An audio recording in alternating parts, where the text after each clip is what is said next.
আমার প্রিয় ভিউয়ার্সরা, তোমরা হয়তো আজকে এটাই ভাবছো যে দিদিভাই কেন আজকে সারাদিনে তার প্রোফাইলে একটাও ভিডিও আপলোড করেনি। সম্পূর্ণ ভিডিওটা যদি স্কিপ না করে দেখো তাহলে হয়তো বুঝতেই পারবে যে কেন আমি সারাদিনে একটা ভিডিও দিতে পারিনি। প্রথমত কথা হলো, সানায়া স্কুলে যাবে বলে একটা তো তারা সকালবেলা থাকেই।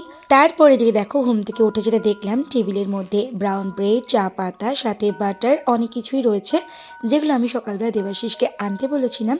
তো এগুলো এনে দিয়ে ও কাজে বেরিয়ে গেছে, বাট এখনও সানায়া বেরোয়নি। আর ও স্কুলে যাওয়ার আগে আমার খুব তাড়া থাকে, সেই জন্য ওকে আমি তাড়াতাড়ি করে আজকে বাটার টোস্ট দিয়েছিলাম, যেটাও টিফিন করেছিল।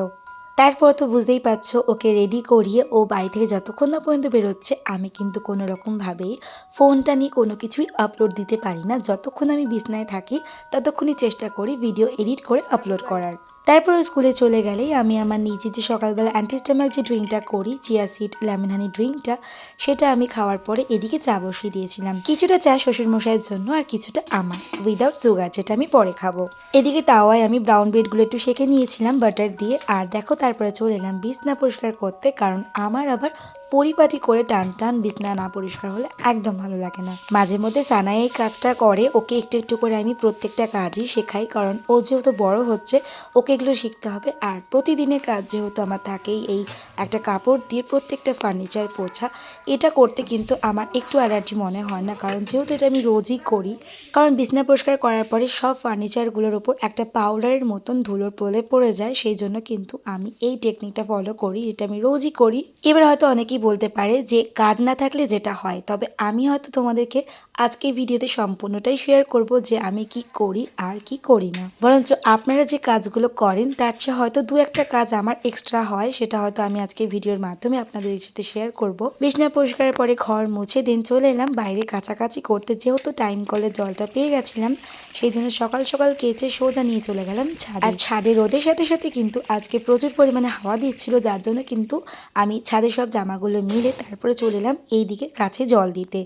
এবার আমাদের এই গাছগুলো যেহেতু ছাউনির মধ্যে ছিল, তখন সেরকম একটা রোদের তাপ আসেনি বলে আমি গাছগুলোতে একটু জল দিয়ে দিয়েছিলাম।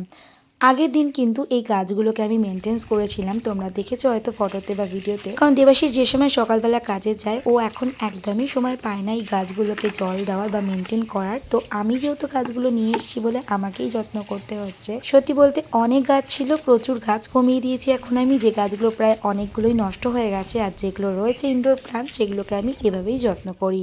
গাছে জল দিলেই হয়ে যায় টালিগুলো নোংরা, কারণ মাটিগুলো উপচে পড়ে টালির মধ্যে, আর টালিগুলো প্রচণ্ড নোংরা হয়ে যায়, সেই জন্য আমি আবার জল দিয়ে পুরো ছাদটাকে ধোয়াই। গাছে জলগুলো দেওয়া হয়ে গেলে আমি এখানে দেখো বালতি বালতি করে জল দিয়ে পুরো টালিটাকে ধুয়েছি, যেটুকু আমার মিনি ব্যালকানিটা রয়েছে। তারপরে আমি একটা ওয়াইপারের সাহায্যে সুন্দর করে জলগুলোকে টেনে টেনে একদম পরিষ্কার করে দিলাম। এবার অনেকে হয়তো আমার এই কাজকর্মগুলো দেখে বলতেই পারে যে আমি খুব পিটপিটে, তবে আমি এটাই বলবো, যেহেতু আমার ছাদে এখানে একটা টয়লেট রয়েছে আর এটা আমি পার্সোনাল টয়লেট, এটা আমি ইউজ করি, সেই জন্য আমাকে ছাদ থেকে নিচে আপ ডাউন করতে হয়। আর ছাদের এই টালিগুলোতে যদি মাটি থাকে তাহলে আমার পায়ে পায়ে পুরো সিঁড়িটা কাদা কাদা হবে। আর যেহেতু সিঁড়ি পোছা পরিষ্কার করার দায়িত্ব আমার, সেই জন্য আমি আমার নিজের খাটনির জন্য এই কাজটা একটু মাঝে মধ্যে করে রাখি। নিজের ছাদকে পরিপাটি পরিচ্ছন্ন করার পরে চলে এলাম সোজা নিচে এসে আমি আমার বিফোর লাঞ্চের আগে যে ড্রিঙ্কটা খাই ফ্লিক্সের, সেটা আমি বানিয়ে নেব। এদিকে আমার ড্রিঙ্কটা শেষ করতে করতে আমি কিন্তু এখানে রান্নাটা করে নিয়েছিলাম, তবে সম্পূর্ণ রান্না ভিডিওটা তোলা সম্ভব হয়নি। রান্না শেষ হয়ে গেলে আমার এই একটা কাজ, এটা আমি সপ্তাহে 2 থেকে 3 দিন করি। একটা ন্যাকড়ার সাহায্যে আমি এরকমভাবে মডুলারের কিচেনের যে প্লাইগুলো রয়েছে সেই প্লাইউডগুলো এরকমভাবে পুছে নিই যাতে এটা ক্লিন থাকে সবসময়, দেখতে চকচক করে। চকচকে জিনিস মানে বুঝতেই পারছো, একদম নতুনের মতো লাগে। আর আমি যেহেতু একটু ডিপ ক্লিন করি তাই জন্য আমি রোজই পুছতে হয়। এবার চলে এলাম রান্নার পরে গ্যাসটা মুছতে। অবশ্যই আমি ফার্স্টে একটুখানি ভিম লিকুইড বা লিকুইড হ্যান্ড ওয়াশ দিয়ে এই গ্যাসের ওভেনটা তেল চিটে ময়লাগুলোকে তুলে নিই। তারপরেই কিন্তু আবার কাপড়টাকে ধুয়ে 2-3 বার করে সুন্দর করে গ্যাসের ওভেনটাকে পুছে নিই। এবার বাসনগুলো আমার যেহেতু আগে মাজা হয়ে গেছিলো আর তোলার মতন আমার সেরকম কেউ ছিল না, আমি একটা জায়গায় ঢাকনা দিয়ে এইটুকু খালি বাসনের আর গ্যাসের যে ঝিকগুলো ছিল সেগুলোকে আমি ওয়াশ করার সময় একটু ভিডিও ক্লিপস তুলে নিয়েছিলাম। আর তারপরে বাকিটা এক হাতে করেছি আর এক হাতে ক্যামেরাটা ধরেছি। এবার মোটামুটি রান্নাঘরের আমার ওয়াল থেকে শুরু করে গ্যাস ওভেন সিঙ্ক সব কিছু ক্লিন হয়ে গেছে।